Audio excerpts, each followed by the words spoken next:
Hi, welcome back and thank you for staying with us. We'll be diving right into our newspaper review and we'll be looking at the front pages for our national dailies. This morning, we're starting with a Daily Trust. And right in front, we have genocide claim. Federal government silent on Amupitan's legal brief.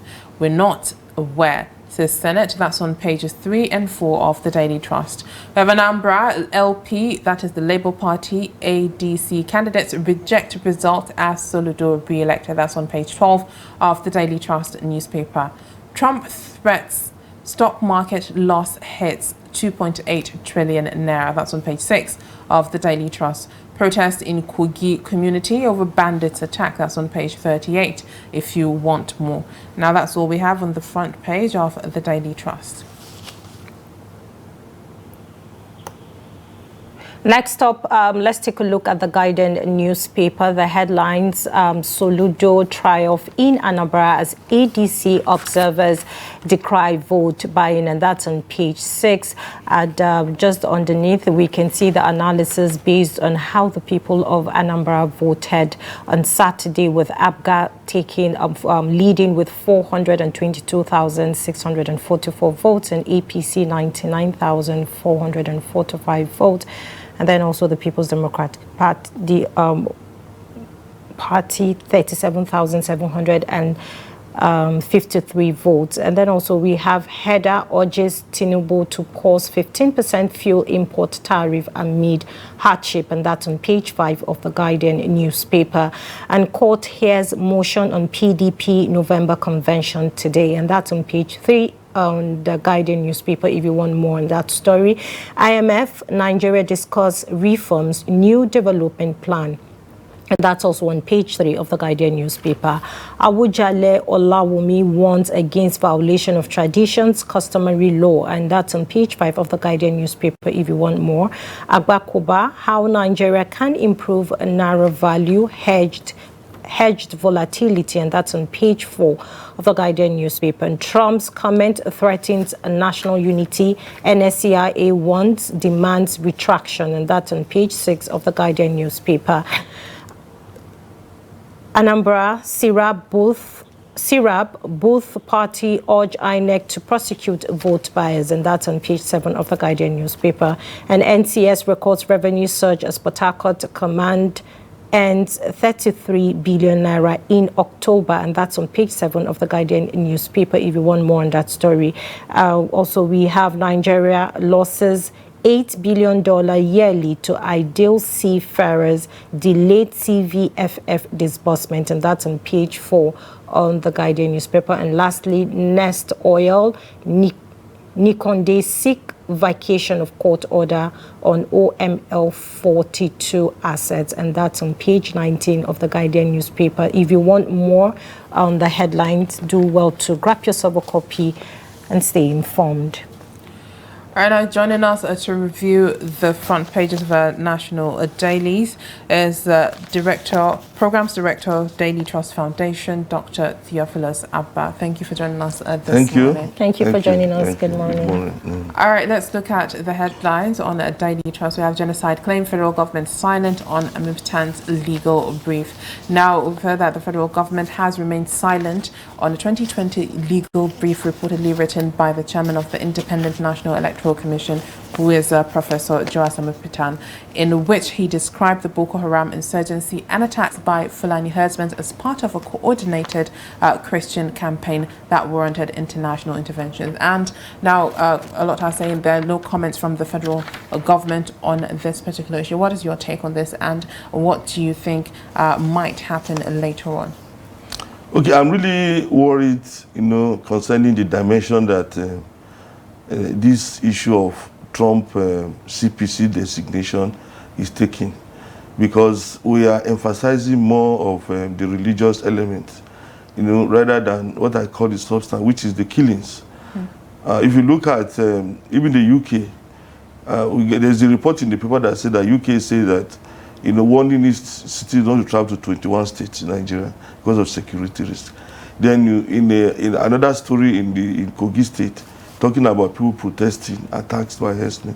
And I was thinking that if we work by what the president has said last week, that look, they are going to deal tackle this insecurity. You know, I think if we stop there, you know, and do that, nobody will be talking about genocide. Nobody will be talking about whether Christians are more killed than Muslims and all this and all that. You know, I'm really worried because by the time you hit up the polity, you hit up the system, it will now become like Christians and Muslims, you know, whether they are jihadists or not jihadists, you know, they will be clashing in Nigeria. And that is really, really unfortunate. You know, because last week some people protested in Kano. You know, they were saying, no, I mean, why did he say that more Christians are killed? Now, the problem is this. You see, if you say, if I've not read his paper, it's an 80-page paper. You know, and when somebody writes an 80-page paper, from what I know, because I also do I write papers, you know, you have your introduction, you have your the theory, is that not? You have your background. Then you now have the body of the work, which has to do with the content.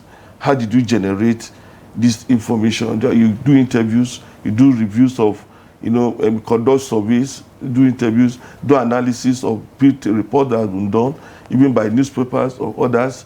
You go meet victims, they tell you stories. Then you now come and begin to arrive at your conclusion. And so what we read, you know, no more than 200 words that have been picked from that work cannot be seen as the totality of what the man has said. I want us to look at it from that perspective. Somebody wrote an 80-page paper. You know, you pick only 2 paragraphs. Maybe it's part of the conclusions. You know, saying, look, something has to be done and all this and all that. No, but the way we are looking at the situation right now is going to create like something like a tension between Christians and Muslims. And that, to me, is not what, I mean, we should be talking about right now. We're talking about what strategies can government put in place to reduce the killings. Maybe you cannot stop the killings in totality, but you need to reduce the killings. You know, when I read, I mean, I think it was Sarah reporter that even published it the first time when I read it. And I said, okay, there's nothing this man has said that is not in the open literature, sincerely. There's nothing he said that is not in the open literature. Whether you talk about one group marginalizing others, taking over everything. If you popular literature, a lot of literature in Nigeria has all those. You understand? So, but my worry is that instead of encouraging, you know, government to deal with the crisis, to deal with the killings, because right now it's difficult. People cannot just move anyhow. You can't just travel. You know, from here down south, between Nasarawa, even last week, in Nasarawa State, there were protests over kidnapping. And we know that even in some states, they say don't report it. They tell you not to report the activities of these bandits and all this and that. Say don't report it, don't report it. So we have a serious problem. And I think it's not proper for us to be whipping up this sentiment about, oh, is it Christians that are more killed than Muslims? Is it Muslims that are more killed by Christians? Ghana is an African country.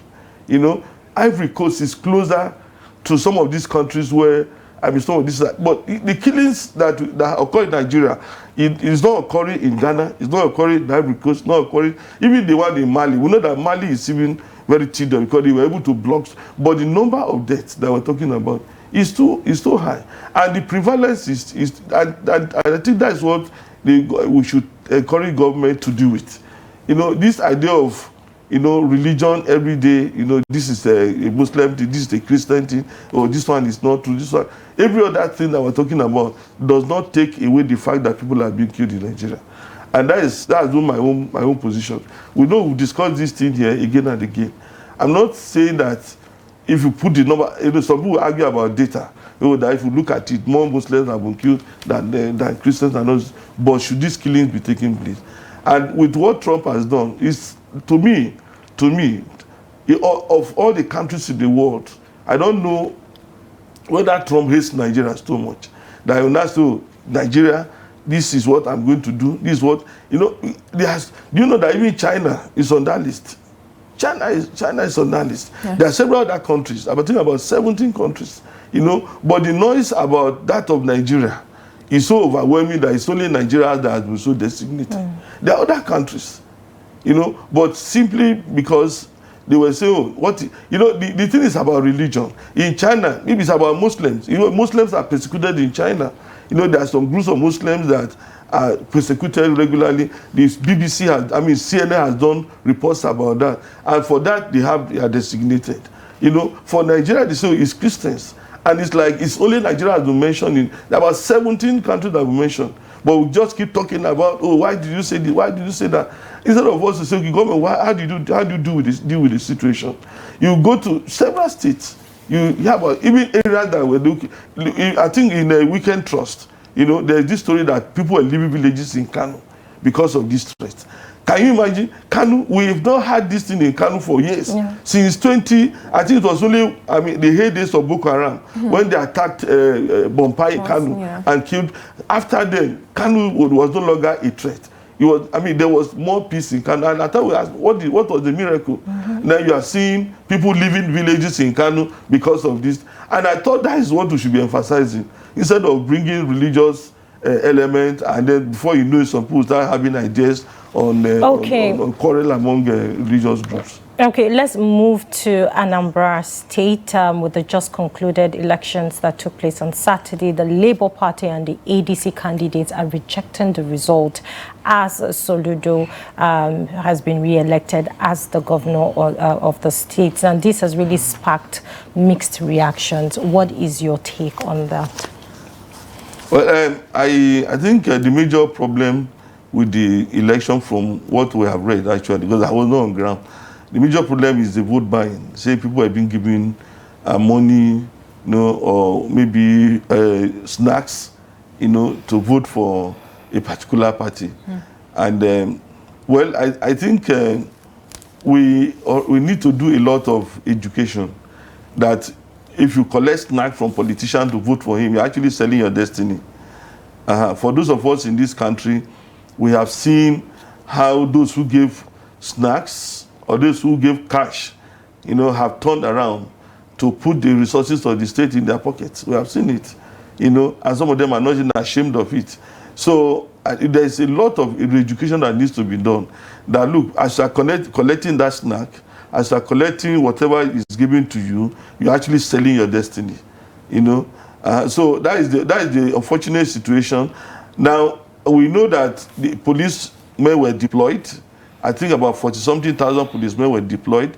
I don't know what the police will have to say, because, I mean, vote buying is against the electoral, is against our law.